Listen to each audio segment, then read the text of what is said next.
Hello, my little loves. Before we get started with the journaling workshop, I just quickly wanted to mention about setting the scene for your journaling practice.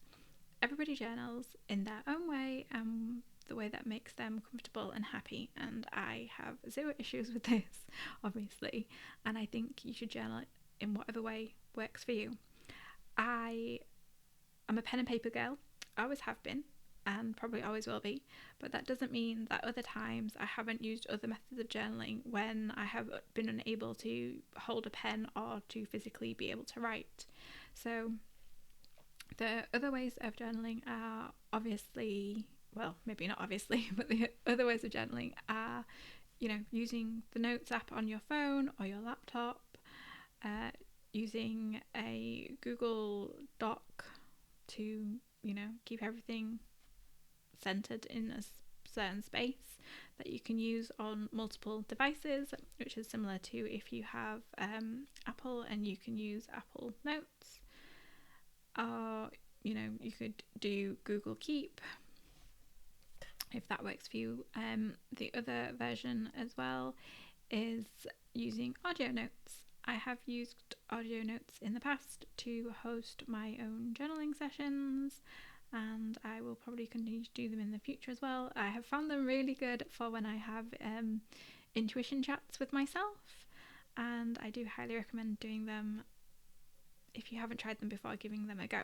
As I said though, I am a pen and paper girl. I always have my journal and I will always go back to my journal, and 80 to 90% of the time my journaling is done via my notebook. I use Moleskine notebooks. I use soft cover lined notebooks. It's taken me a long time to figure out the kind of notebooks that I like to journal with, but use and do whatever works for you. If you're just starting out, I would definitely recommend just buying cheap notebooks, because sometimes the fear of ruining something that you think is perfect will stop you from using that journal and from starting. I have my husband bought me a beautiful Paris notebook that I have never been able to open. It is here. I've never been able to use as a journal because it's just so pretty, and when he got me it I had the fear of ruining it, and so I never used it. So it literally sits on my little shelf next to me and just is part of my inspiration and motivation stuff now.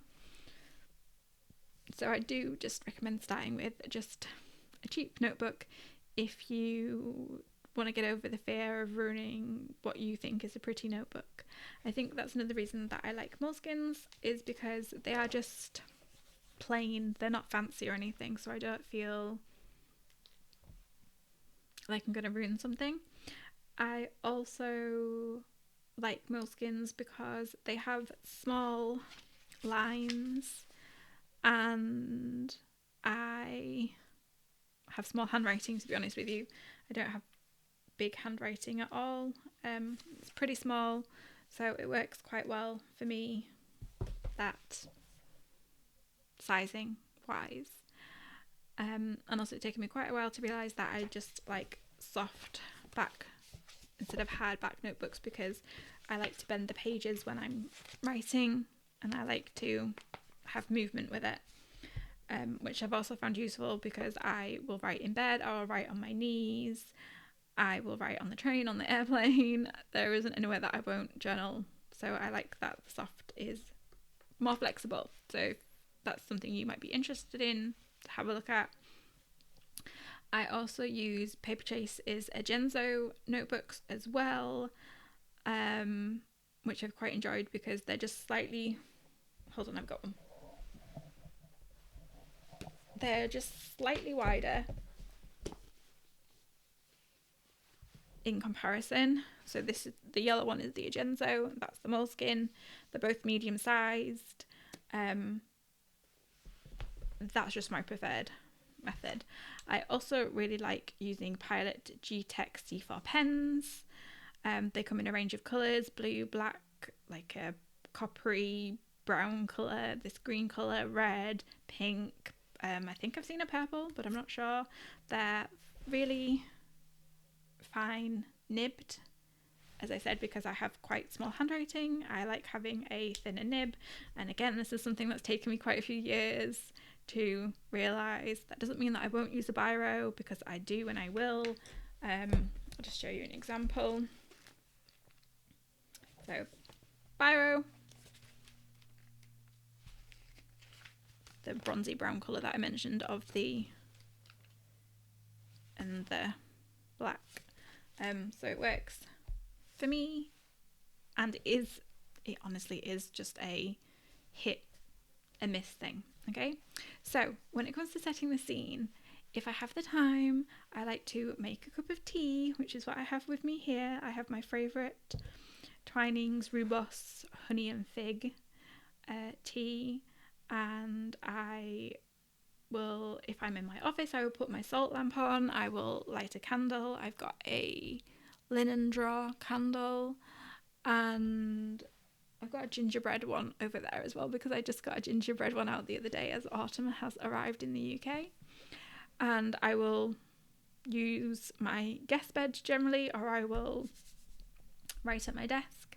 I have, on the other side of the room that you can't see, I have a blanket that I will wrap myself up in, and I will get cozy and comfy and journal. This is very similar in bed. I will sometimes write at my dressing table, sometimes I'll write in bed, sometimes I use a cushion underneath me to help prop me up a bit for my journal, not for me, although I do have plenty of cushions behind me and stuff as well. And I are forever in blankets. Doesn't matter the season, forever in blankets. And I'm very lucky. My husband is very into technology and creating a smart home for us. So we have Hue lights, so I can tell Google to turn the lights on when I want to, and to set the level of the light and the colours. So sometimes sometimes quite often I will set the mood, and I will make all the lights pink and purple and yellow and make it funky looking in our living room. And I will have I always have a cup of tea when I journal, because sometimes I like to take a bit of a break between what I'm writing, so I can process what I've written, and how I can reframe it, or how I can learn from it. And for me, it's all about coziness. I know that isn't for everybody, but it's what works for me. So I want you to just remember to, before you start your journaling session, set the scene, take a few deep breaths to center yourself and get yourself in that magical space before you start journaling. And if you do decide that you want to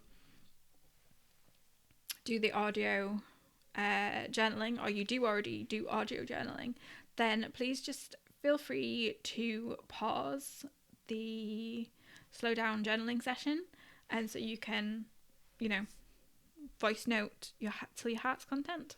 Even if you're doing pen to paper, or you're doing the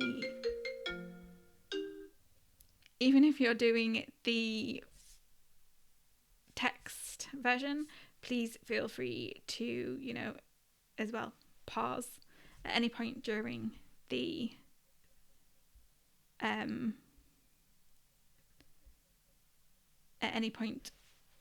session. You can feel free to pause and carry on journaling.